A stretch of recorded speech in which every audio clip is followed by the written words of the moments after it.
Van Robert Avalon. Hij is kamermuzikant, componist en treedt onder meer in Amsterdam op. Zijn thuisbasis is Houston in Texas. Een portret van een componist en uitvoerend muzikus, Robert Avalon.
That was a piece of mine entitled Fantasia, or Fantasia.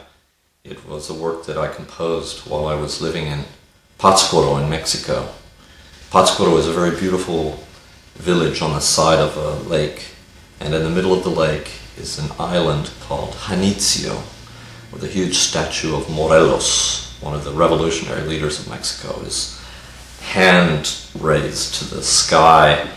And on this island, no one is allowed to bring automobiles. It's only walking. There are some horses and animals, and from the view I had of the lake and the island, I could see the children running around playing their games and the families gathering in the market.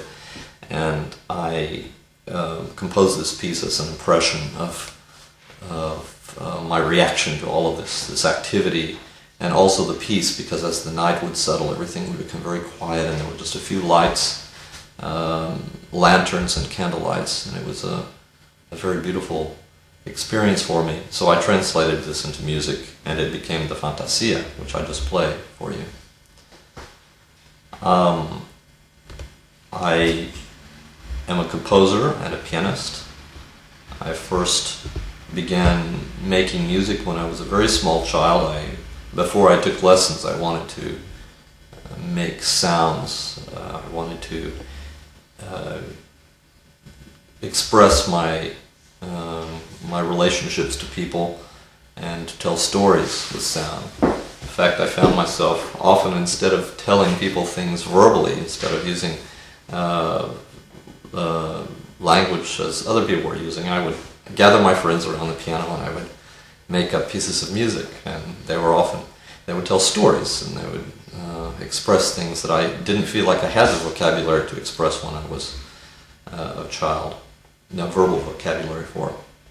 And I've always felt that music is a language, and like any language, one should speak, write, and read the language. I think often today we separate the composition from performance, and so many performers never learn actually how to write music, and it's kind of an incomplete musical experience in some ways, because I feel that, as with any language, through the process of writing the language, one learns much more about oneself, learns more about the multiplicity of the universe within the sounds of music. And so whenever I've taught music in the past, I've always worked with young children who usually their parents would bring them to me, and the first thing they want them to do is learn how to play a piece usually that the parents know well and have heard other children play.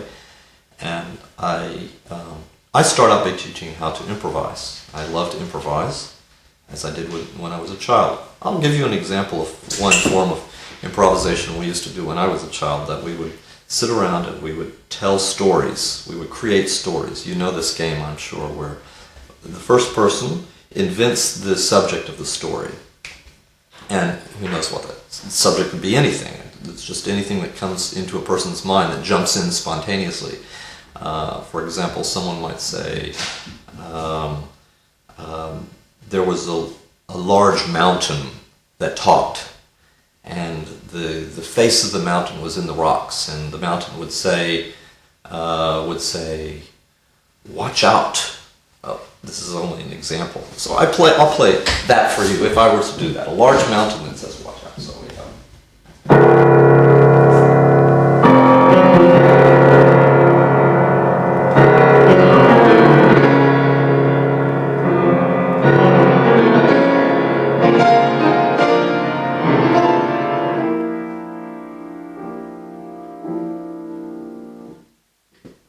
Possibility. The next child would take whatever the previous child had said, sometimes varying it if they didn't remember exactly, and would add their comments, the extension of the story. It would go on, and it could be, let's say that there was a very small ant that was crawling up the side of the mountain. So the mountain's big mouth, gaping mouth with flame, was opening in the... I added that part, who knows what it could be. But the ant crawled very stealthily up the side, avoiding the mouth, and even avoiding the eyes of the mountain, so it was unseen. Maybe that would be something like...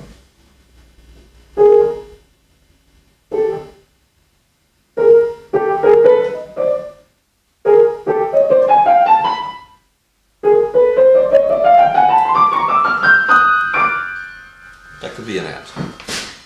I've always found that music is the best way to express abstract ideas, stories, images.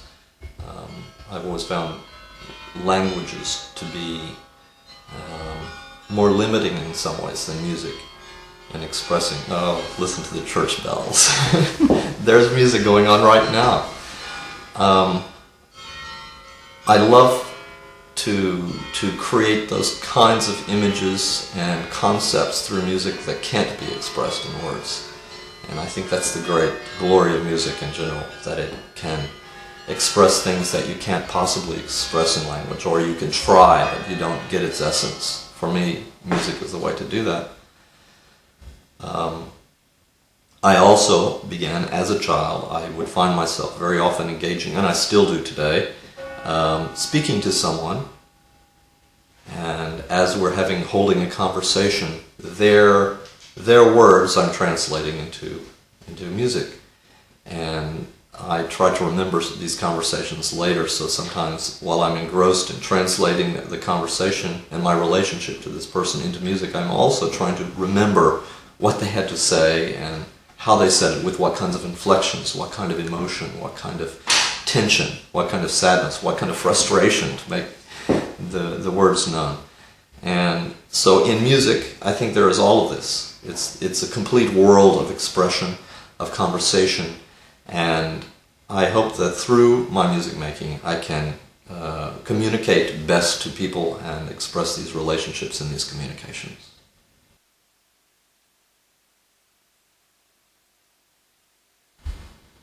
Chamber music initiated in the 16th century and 17th century, when many musicians would gather together, often in households, and all of them composers, or frequently composers themselves, trying out their own compositions.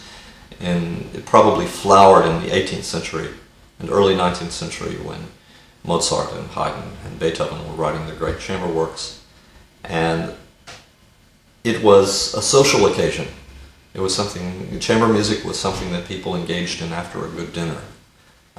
It was the way to bring the evening to a climax, to discuss musically the events of the day in a way rather than verbally. And it continued to be the source of much of the music that we play today in concert halls. There seems to be less chamber music going on in private homes. At that time, these were non-professional musicians. They were people who were lawyers, doctors, editors of newspapers. They would gather together and they would write and play music together. And the intimacy of the music making was something different than what evolved to be the music in the concert hall, which can produce a distance between the audience and the music.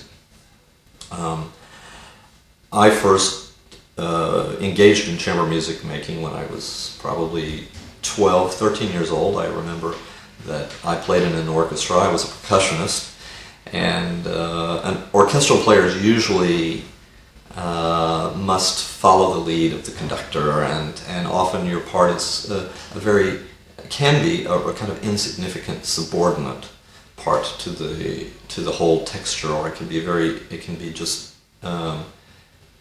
it's like an individual voice that's not heard. And so what I found is with the chamber music, when we started gathering together, me and my friends, I would play the piano and I would get a violinist or I would get a cellist or a flautist, and we would play music together. All of a sudden our own voices were heard, and we engaged in a very dynamic dialogue where we had the freedom to take it in one direction or another. In contrast again to orchestral playing, where there's not quite as much flexibility in terms of time, in terms of dynamic, in terms of individual voices being heard. With chamber music, each voice is very clearly heard. Each person has the soloist's personality, has the sense of being individual and unique and having something to say, and can say it on their own and is heard as a soloist.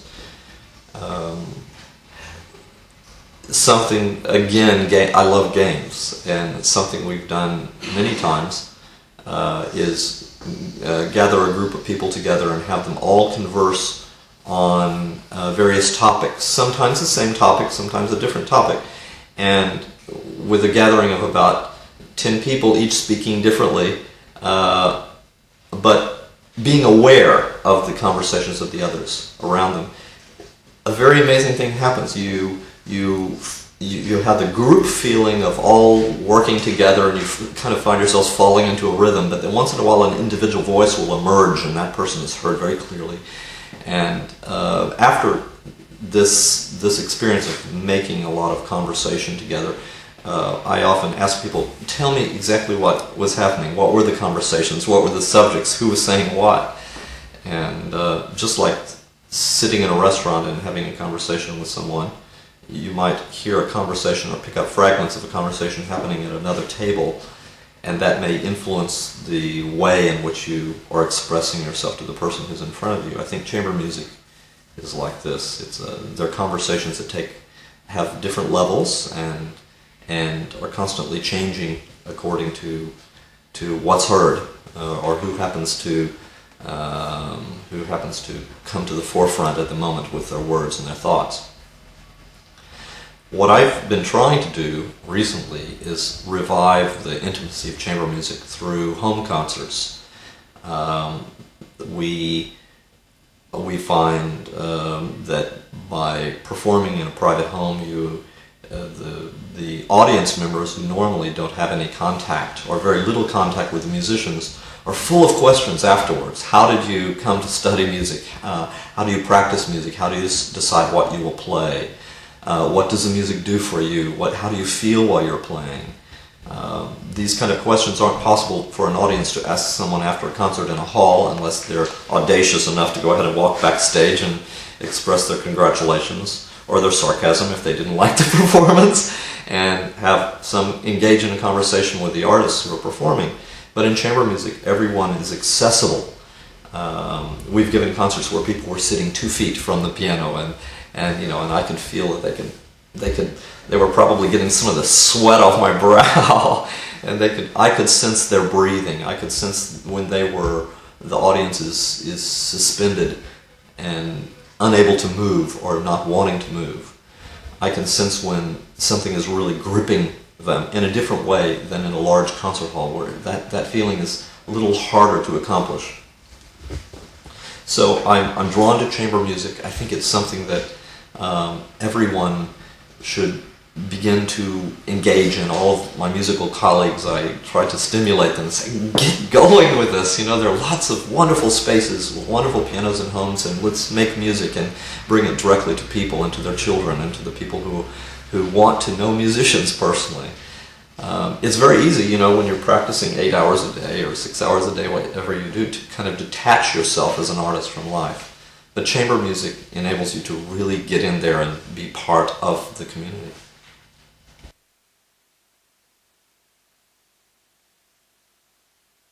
Our ensemble based in Amsterdam, which will be specializing in performing my music. We've called ourselves the Avalon Ensemble appropriately. The musicians have all worked together at some point, except for me. I mean, I'm new to this group, but I'm bringing with me the core of focus to perform my music. We initially met through the internet. It was a conversation I had with the cellist John Addison, and he told me that he specialized in contemporary music, that he's made his life, based his life on this specialty, and very few musicians do that. It's much easier, I think, to play the standard repertoire over and over repeatedly, as our orchestras tend to do in chamber ensembles. And Amsterdam being a great center for contemporary music, internationally for the vibrant interest on the part of the public and the musicians who live here, it seemed a natural place for me to come and begin working. We have all met each other for the first time this last week when I arrived. As soon as I got off the train, we had a 2-hour rehearsal. I had a 2-hour rehearsal with a violist, Elizabeth Smalt, wonderful player. All of them are very dynamic and excited about what they're doing, and they're full of energy to make new expression, to find new ways of playing music that's never been heard or rarely heard. And we've connected, all of us, during this week through the many rehearsals we've had and the social times we've had. And, I should tell you who the players are. We have a string quartet, which is Lydia Forbes, first violin, Anna McMichael, second violin, violist Elizabeth Smalt, and cellist John Addison. We also have a wonderful Dutch singer named Julia Bronkhorst, and she's quite well known in the area for her interpretation of music that's rarely done. And we have a flutist named Ellen Frier, who I just met, and we're very interested in working together. She's already embraced it so quickly after our first meeting that she's willing to do a performance in a couple of weeks. and we will be presenting our music in a chamber setting, in a private home, in a few weeks, to begin introducing my music and the concept of our project, which is to present 5 hours of my chamber music initially in Amsterdam in 3 concerts. We're looking at which hall we will use, probably one of the 2 or 3 of the best venues for chamber music. Then we will go to London, Paris, Berlin, Munich, Frankfurt, and Vienna, hopefully ending up in Spain. This is a country I feel very connected to. And in each city we will play the 3 concerts and hopefully even engage in some improvisation as an ensemble. So far, all of the members of the ensemble I've spoken to are very active improvisers as well as players of notated music, so this will be fun. I'm hoping that in our improvisations we'll be able to carry on these conversations that I'm talking about that are so spontaneous. I'm going to just give you an idea of how an ensemble might play a conversation. Yeah. Okay.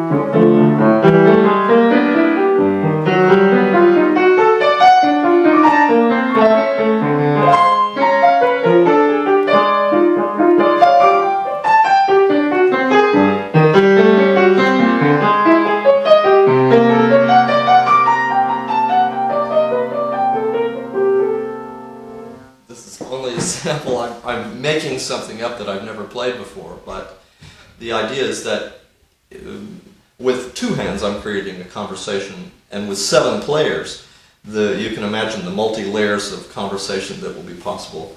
And I'm hoping that to include in our program at least one piece where we will all improvise as an ensemble of 7 players.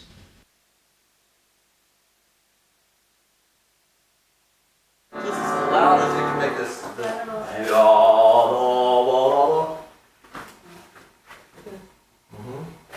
Yeah, okay, so we hit the downbeat together, we start this together.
That'll be on our next. Well, do you improvise? Would you improvise on a concert? I like to. Yes, I would. Oh, I do too.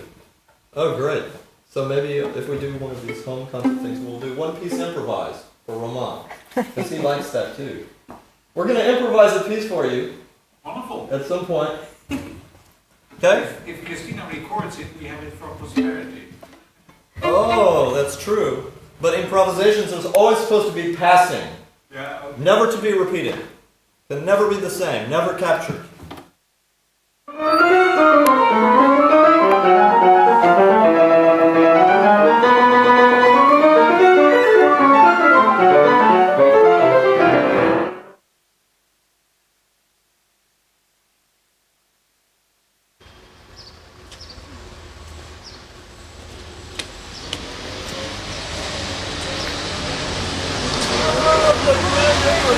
How are you?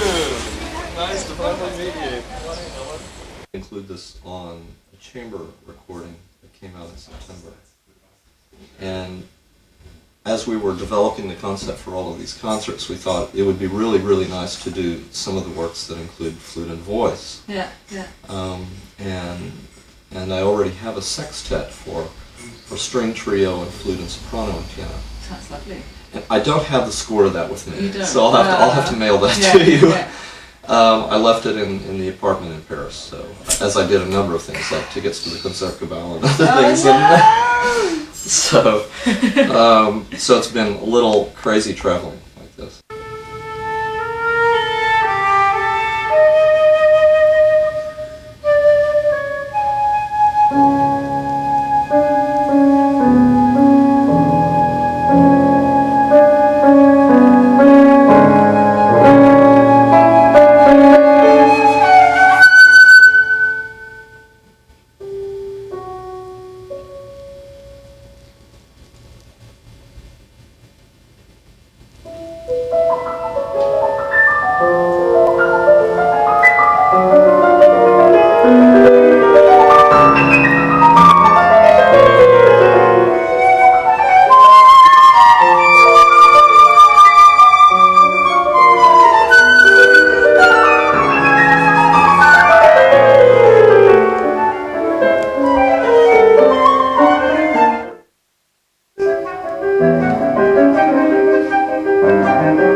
That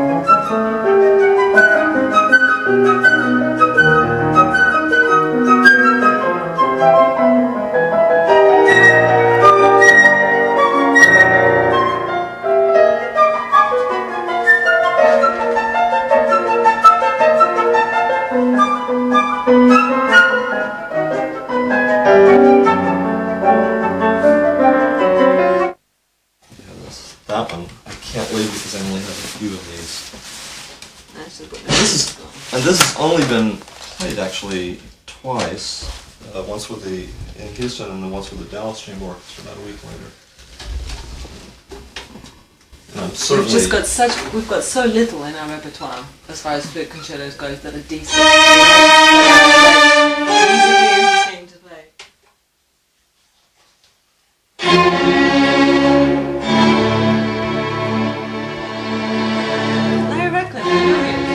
Do you? Yeah, I've worked with him in Portugal, I think. Really? Yeah, I think so. It's the same guy. He does a lot of work in Australia. Yeah? That's where I've worked with him. Sydney, right? Yeah, with the String Camera Orchestra. I think that's correct. In fact, I even went on tour with him to Japan. Really? It's that flute concerto, yeah. Hopes are that if we can bring this music to as many people as possible and to form a family with this ensemble, that we will be able to go beyond the barriers of nationality. All of these players, many of the players have come from places outside of Amsterdam but have moved here, settled here because of the receptivity of the audiences, the climate for new, different ways of speaking, thinking, feeling. We all come together with bringing our different backgrounds, and we hope that we can go out into the world and reach more people through first of all, the Dutch poetry. I'm going to be setting some poetry by Jacob Israel de Haan, and for Julia to sing, and in each city that we go to we will be taking a different poem by my musical setting of a different poem from each one of the different countries, and hopefully we'll be able to destroy barriers. That's my goal, is to break down all kinds of barriers, and I think we can do that with chamber music.